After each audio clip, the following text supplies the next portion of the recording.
Hey everybody, it's Paul Yeager. Welcome inside the MTOM studio. Today at Iowa PBS, we were going global. In fact, Chris Tang, who's at the UCLA, University of California at Los Angeles, we get into a whole lot of topics when it comes to hot topics, really. Rail, infrastructure, supply issues. We get into jobs. But there's something that he says in the middle that I really want you to hear, and it is the story about the land, the advantage that is in those that have the land and that grow and can produce food. There might be something there that might surprise you about how that region has such an advantage globally and why we need to take care of it and why it is important to be caring about the rail strike that's happening, the port strike that's going on, as well as those labor issues. So, yeah, we were just going to talk about some global things, but we really got going. Ukraine, food, rail. We talked about the worker issues, water. Ooh, this one's a heavy one. Lots of fun academically. Chris Tang is our guest. He is the from UCLA's Center for Global Management, and that is today's podcast. If you have any feedback for me, it's paul.yeager, Y-E-A-G-E-R, at iowapbs.org. Enjoy. I guess, Chris, my first question has to be, are you studying up on Big Ten football now that UCLA is, you want to join the Big Ten, or the Big Ten wants you, or do you please tell me that's not the only thing that matters at your university? Well, thank you, Paul. I think that we have a bigger problems than football. So I think right now around the world, we have many calamities that we need to keep in mind. And especially if you think about it, the floods, the poverty, even in the Midwest, and also the heat wave, the climate change. So we need to think about that as well. I couldn't agree more, and it's enjoyable to say that there are other issues than sports, and we get so locked down. I guess it's a release of sorts, but you are living what you do every day. I mean, just the day before we recorded this interview, you were pretty busy talking about a rail strike, and it's not that it came out of nowhere, but it's become more mainstream in a sudden base. Why do we care about that potential rail strike, and now that it's been averted? That is a very good question. For many decades, we have neglected the class that do the basic activities, like farmers, like truck drivers, like railroad workers, because we treat them like they're commodities. If the cost is too high, you can find someone else to do the job. But things have changed. I think that America has been focused on too much on investing on intellectual thinking, but without thinking about the basics.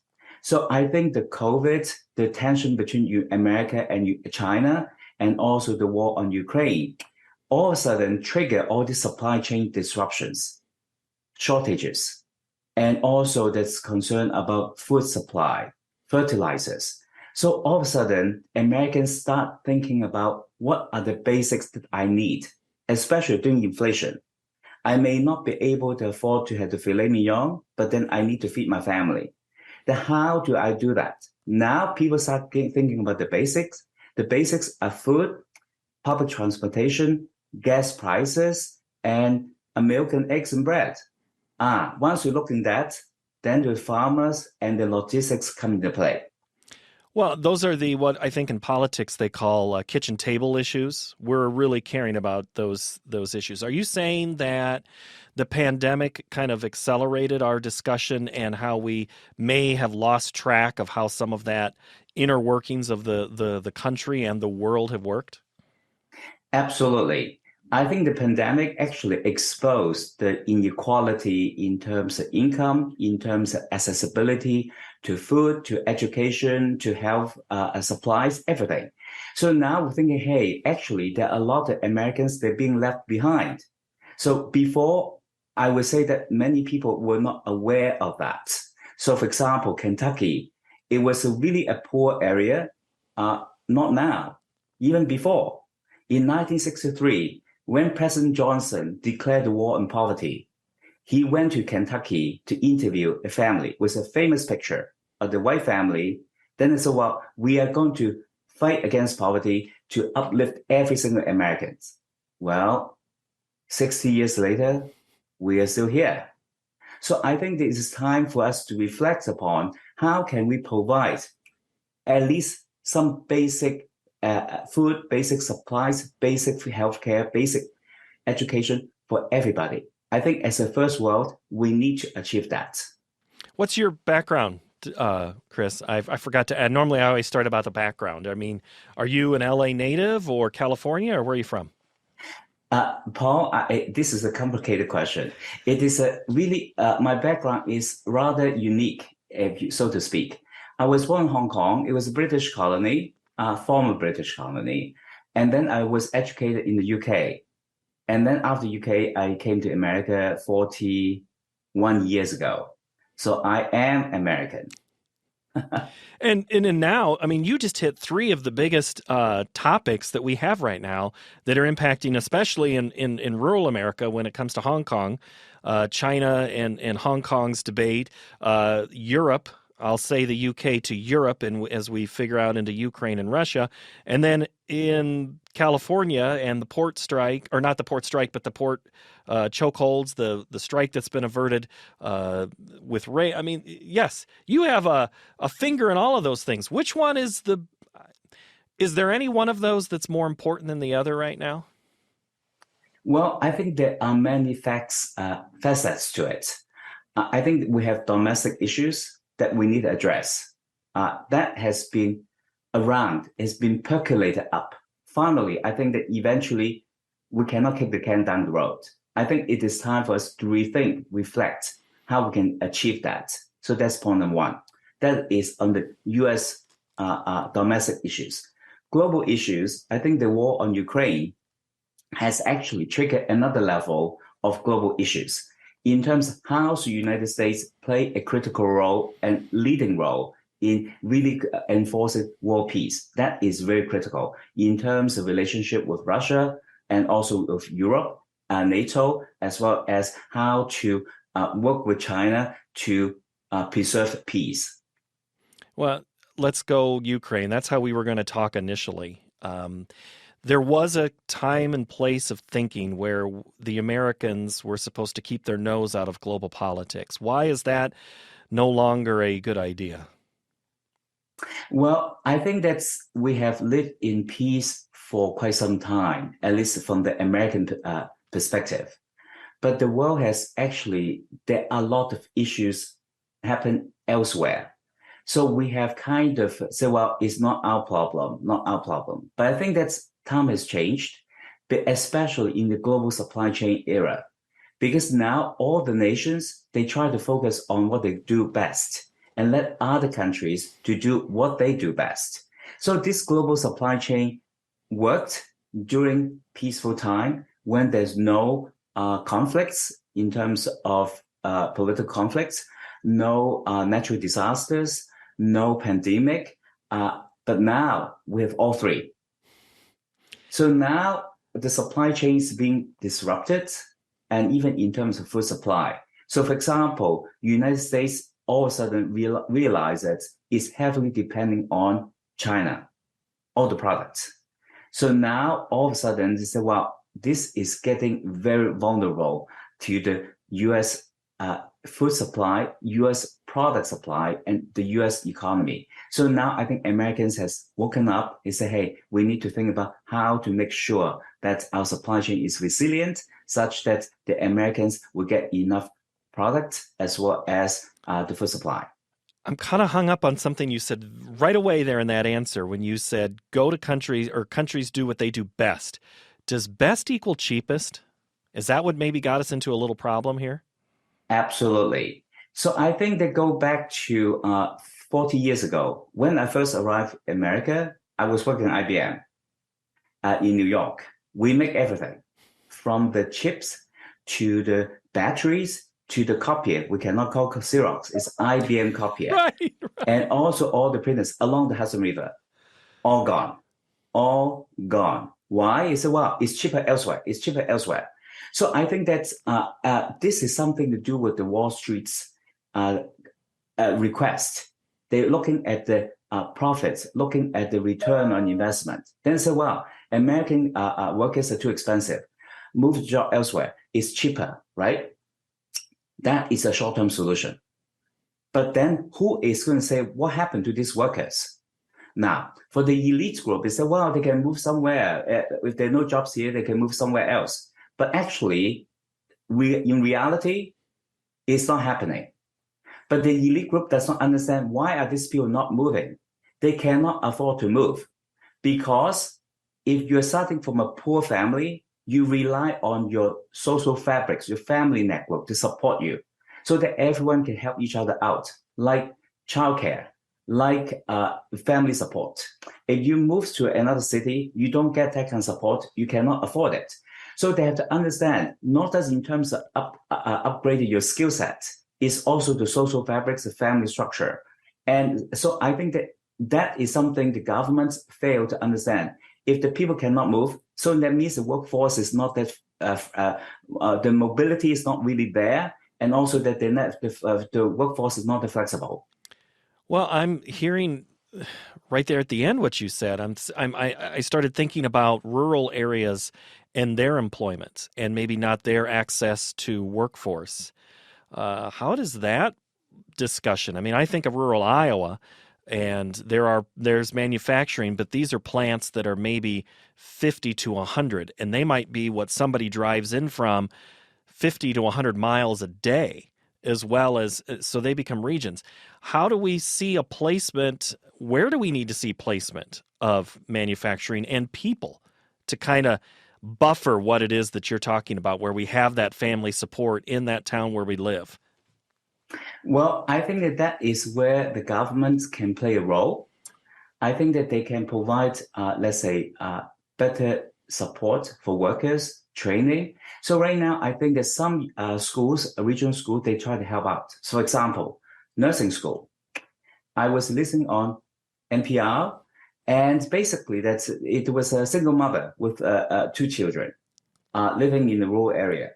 How can she become a nurse? She understands there is a big demand for nursing in nurse care.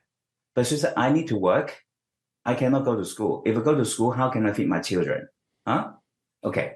So now some nursing school, they provide this kind of apprenticeship program. So they say, oh, okay, don't worry. You start working as a aide to help the nurse. So you can actually see what kind of jobs is required. And then you work 4 hours in the hospital to help others. And then you 4 hours to go to school and we pay you. You pay you, and also to make it the transportation is feasible. Then after maybe 2 or 3 years program, she take a bit longer, but she can earn the money to support her family while she upgrade her skill sets. Now, we need to do that now. But I think in America before, they focus on 4-year college program, all or nothing. They look down on vocational schools. They look down on community college. This is silly. This is something Americans need to change the attitude. Don't judge people based on what they do.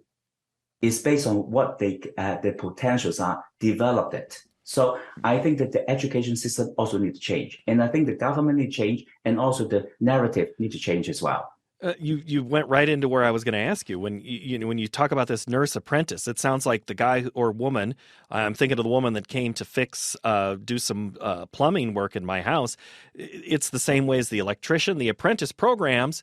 That's how that industry had to adjust, and they were able to find workers. We are going to pay to train you. We just need you to come into our doors. So how does that relate then back to supply chains? How does me having enough electricians or trade ops, people in those industries, how does that relate back to our original topic of supply chain? Well, very good question. The Biden administration just signed a bill in terms of making reshoring, bringing jobs back in few industries, in semiconductors, on the electric vehicles, and also in EV batteries, and as well as pharmaceutical products. Good thing. Now, but then there's a problem. We don't have the workforce to support it. And also we need different people to come back to work. We have the great resignations. We have a lot of jobs. There are no applicants, and also we don't have qualified applicants. So therefore, I think the Americans need to understand, even the Biden's plan, the $130 billion bill and also another $1.2 trillion infrastructure bill, it takes time to get there. Mm-hmm. So I think that the government need to work with the education institutes and also provide incentive, even for SMEs, for small business. Hey, can you train someone? We give you incentives such that we can get more Americans, younger generation, say, hey, you don't need to go to 4-year college. If you like to repair things, hey, we have a program for you. Learn how to repair things, learn how to work on 3D printers, how to fix printers, how to fix electric vehicles, not the traditional combustion engine vehicles, but then upgrade to the new one, right? So I think that we need to have a program to help Americans make the transition. It's not flipping the switch. Mm-hmm. Even Intel, they're building up the factories in Ohio. This is only the first step. You build the infrastructure, but you need humans to do the job. So I think that is something need to put in place and also coordinate better. If something's made in Ohio, it's not going to likely end up in your port of Los Angeles. It's going to end up domestically. So would that factory in Ohio make a difference in reducing some of that backlog at the port of LA? It may, because some of the chips we still need to ship it out to China, to Asia, to assemble it into product and ship it back. But does that then become a problem? Because we've been doing that in Mexico and Canada, where we kind of leapfrog back and forth across borders about you make this, then you make this, and you assemble you. I'm not hearing that a chip factory in Ohio is going to maybe make a difference in reducing that. No, it's not. So I think right now I've been pushing for the idea of leveraging the free trade agreement between Canada and United States and Mexico. So I think that one is more workable. Here's why. In the immediate term, Americans does not have enough workers. Right now, Mexico assemble more cars for the American markets than in the US. Cheaper labor, they have the infrastructure, and they have more workers willing to work at around $3 to $4 per hour, to be fair. There's no way for you to find anyone come close to that in the US. That is below the minimum wage. So for GM and Ford, even for some other car manufacturers, there is a discrepancies. But now I think Biden provide additional incentive, tax rebates and tax incentives to actually have more EVs that assemble in the United States. Now, I think that for chips is too generic because chips can be used for many products. Right. But for cars, I think for cars, it is the right direction. The electric vehicles, I think in order to qualify for the tax rebates, $7,500 rebates for the income below certain thresholds, I think that the Biden administration required the car, but it contained sufficient labor content in the US, including the car manufacturing as well as the EV batteries as well. Well, when you keep saying labor, I keep having flashes of the word immigration. I think of farm workers in Michigan or Iowa or wherever that they have relied on immigrant labor to help get them through a population that was there 50 years ago that's not there now. Where does that fit into all of this? I know we could do immigration for another 6 hours, so I'll Absolutely. ask you to reduce Well, it. Immigration is very complicated issues. Mm-hmm. So I think that America, it is a country of immigrants. The majority are immigrants, either the parents or the grandparents immigrants. So I think that we need to continue to support that. But then I think that we need to do it in a so I say more systematically and also maybe more legally the process. I think that is something we need to enforce. No country does not have a border. That's my view. But I think I think we can supplement with the farming, with the labor. There are a lot of new technologies available for agricultural processes. So for example, fertilizing the field, now there are new drones. The drones can actually fertilize the field. Actually, it's very effective because they can fly the drone to do the surveillance, to figure which area of the field needs more water, needs certain types of fertilizers. So you can provide local treatments. That is actually more sustainable. Point number one. Even planting and harvesting, there are a lot of new technology being invested. So now actually there are a lot of new technology that can actually help United States to lead in the agricultural business. Now, Paul, I want to emphasize one point. Farming is the leading capability of the United States. A lot of Americans did not realize it. For China, I can tell you when they arrive in the United States, the high rises will not impress them. They have taller buildings. In terms of all the gadgets, it's all made there. They don't get impressed. What they're most impressed is the blue sky and the arable land. United States is really a God-blessed country. The flat land, it is our unique competitive advantage. Because in many other countries, the arable land is less. China only has 13% arable land. United States has much more. And also it's mountainous. When you don't have flat plains to do farming, it's very difficult. United States, you can fly the plane to fertilize the field, right? And you can use more tractors because flat land. So that's why America is one of the leading countries in exporting agricultural products. So keep that in mind. I think that for decades, Americans have not recognized that is so critical.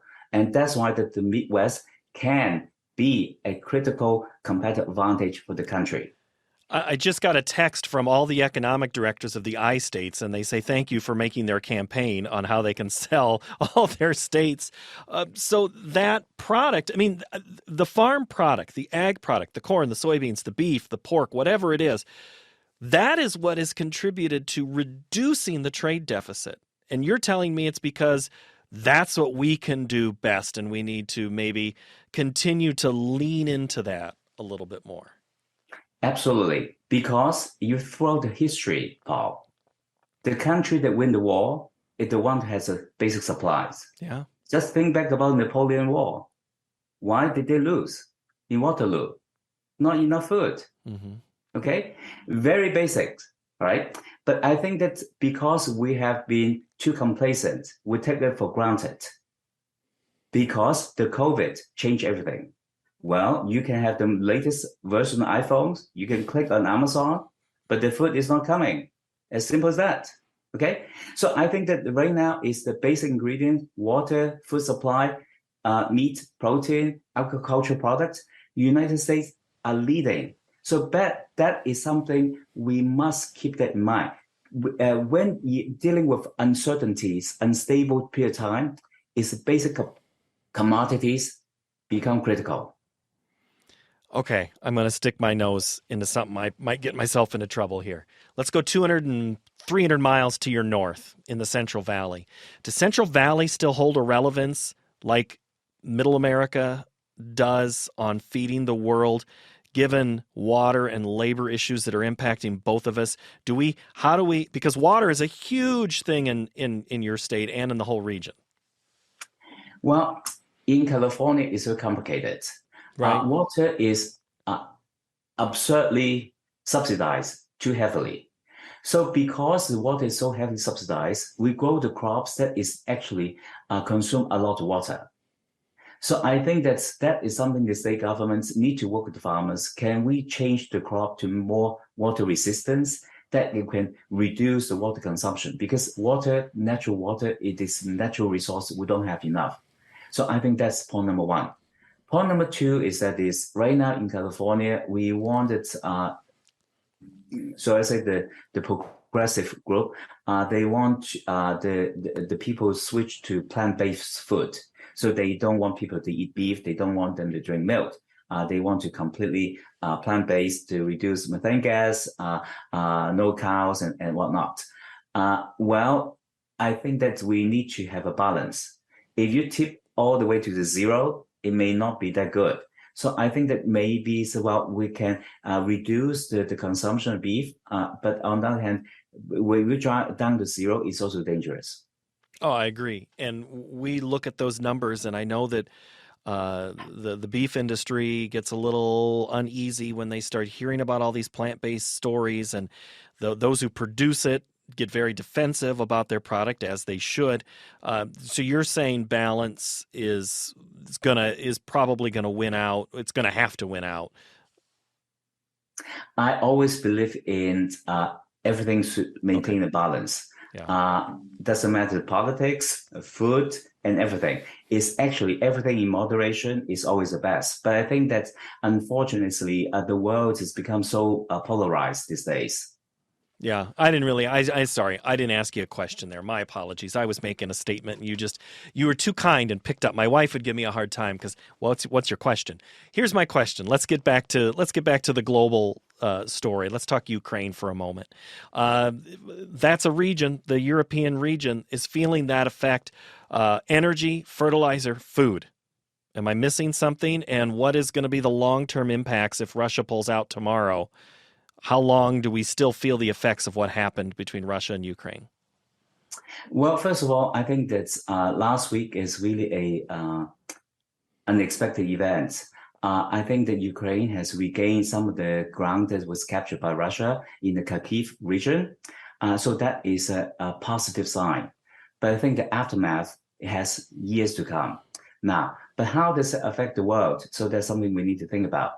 I think that is, well, during the war of Ukraine, the world realized that Ukraine is a very critical supply of grains to the world, especially in the Middle East and Africa region. So I think that right now there is a shortage of grains shipping out from Ukraine. It was down from 60 million tons down to the hope to be able to ship 20 to 30 million tons this year through the agreement. But there is a problem. Even if, first of all, Russia is not retreating, they are regrouping because we know that Russia cannot afford to lose face, cannot afford to be defeated. So what they're going to do next step, what Putin's going to do, I do not know. But regardless, this is not the end yet. So I think that we must realize it. Second, right now there's agreements between Ukraine and Russia, and that is brokered by Turkey and also supported by United Nations to have a safe sea routes to ship the grain from Odessa to go through the Black Sea and then ship through the Bosphorus, go through the Mediterranean Sea, and then they can reach Egypt, ship the grain to Egypt, to Sudan, and Ethiopia. They needed all these grains to provide food. Now, so this is a short term, but then we realize that the supply chain is very complicated because during the war, there are a lot of mines in the land, on the land, in the sea. So to navigate the water is quite dangerous. And also Russia can bomb any ships any moment in time. So it's very dangerous. So right now, there are not too many ships are willing to do that. And also no insurance are willing to insure any ship and also the life of the workers. So it's very brave for all these people. So they're shipping the grains, but the speed, the capacity they're shipping is quite low. Right now, by estimations, they cannot ship 20 million tons of the grain because the agreement, the safety routes agreement will end by the end of November. So right now, I think that they need to consider alternative routes. So such as going through the port in Romania or go through roads through Poland, and then actually from the port in Poland and ship it through the North Sea, then go back to the tip of Gibraltar and go back to the Mediterranean Sea and go to Egypt. So that is something hopefully we can ship more grains. Now this is for this year. Next year, worse. Because they're just planting the seed because it's a winter crops they will harvest. Now it's the spring crops. So they only can also plant maybe 60% what they used to grow. That's point one. Second, the yield will be lower because they don't have enough fertilizers. And third, and also that is the silos, many silos are being bombed, the tractors being bombed, and also landmines as well. So these farmers, they are actually, it's just like some of the rural area in America, they cannot leave. The farm is all they have. So even the airstrikes and all this, they need to continue for themselves and also for the world. So I think that next year the asset the yield will be even lower by around 50%. Yeah, fear is what is both land and sea ruling the day right now. When you talk about other routes, are there other countries that I won't say benefited, but that's about the closest word I think I have, that have been able to pick up slack? Or, I mean, I'm looking at Australia to your left here on your map. I mean, has Australia been able to fill needs in, say, India or other African countries that maybe Ukraine used to do? Very good. There are shortfalls, if you will. I think that is India can grow rice. They cannot grow that much meat. They are wheat. They are actually the major export of rice. So rice will be a substitute for wheat. That's point number one. So India can help out, and Australia is starting doing that. But I think United States can be an opportunity to actually expand the agricultural market and also help out the world as well. So because if you look at the commodity price, because the farmers also need to make money, the future price of the wheat has gone up a lot. It used to be $600 per 5,000 bushels. It shot up to $1,200, now down to $800. But next year will continue to be at that level. So in the case, the farmers, if they grow more wheat or corn, they will not lose money. So I think this is a time for them to plan more, and they can actually export. But then, assuming that our logistics will make sense, because the shipping costs could be quite expensive to go all the way to Africa. Yeah, and that creates a hole. I'm just sitting here picturing some of the things you're saying. Okay, if you go here, then you go there. But then we often talk on market to market about, we look at who's buying Brazil and Argentinian crops.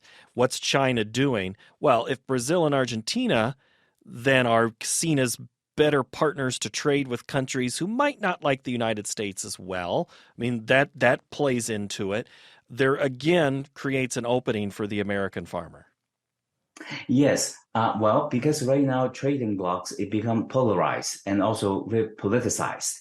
So I think that the United States still have a lot of friends because Europe also needs some of the imports of grains. So they are close to self-sustained, but I think that they can also help out as well. So I think United States can help out with some of the countries because they're also refugees, like Lebanon. Lebanon has a lot of Syrian refugees. They can also help out as well. Yeah. Let's close here domestic. We've kind of danced a little bit around the port of LA and just the ports in general and the rail system. If this strike, let's just say the rail strike is going to be endorsed by the unions they've reached a tentative agreement. Getting to the edge of a strike when everybody started to realize, oh goodness, what happens if, how big of a problem would this rail strike have been for the United States and the world? Well, I think this time is unearthed another layer of complexity. The rail strikes, as reported in the news, if they go on strike as of later today, it would cost America $2 billion a day. Not just the money, put the money aside, is the availability of product. Because now the ports, the longshoremen and also the port workers, they still negotiating the contract. They have not declared strike yet, but they have no contract. The contract expires in July, so they can go on strike any point in time. And then the railroad strike, then we do have a supply chain problem in terms of getting product in and getting product out. So even getting the product in, for example, California, we need the food grains from Iowa. Without the railroad, how do we do that? You can rely on trucks. That's not possible. The trucks is not really geared transporting this kind of grains. So I think that would be a major, major disaster. So I think that President Biden is really pushing the union and also the companies to reach agreements. But I think that is complicated because workers demanding 24% pay raise retroactive.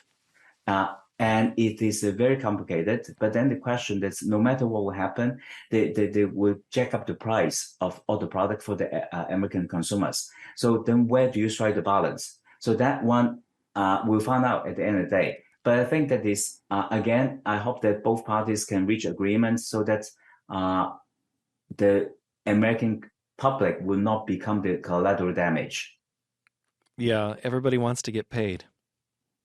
They see these profits and they think, I want mine too, right? I understand the mindset, same as the workers and the longshoremen. So I think this is maybe the time for the country to reflect what is a better solution. Because if we continue this way, it's endless. Maybe it's time to think about, is there any way to come up with a more sustainable long-term solutions? So for example, I am a strong supporter of single-payer healthcare system. If we truly believe America is a first world, I truly believe every single Americans should entitled to the basic healthcare, basic education, basic needs. I think we only left out Medicare. We've hit all the third rails of discussions here, Chris. I think we've hit all those hot points. Immigration, labor. Yeah, we've done well. I appreciate your time and your insight. Thank you so very much for your time. My pleasure. My thanks to Chris Tang. Always good to hear. He is from UCLA. Thank you. Any feedback for the show or story ideas, send them our way in an email, markettomarket@iowapbs.org. New episodes each Tuesday, released via YouTube or wherever you get podcasts.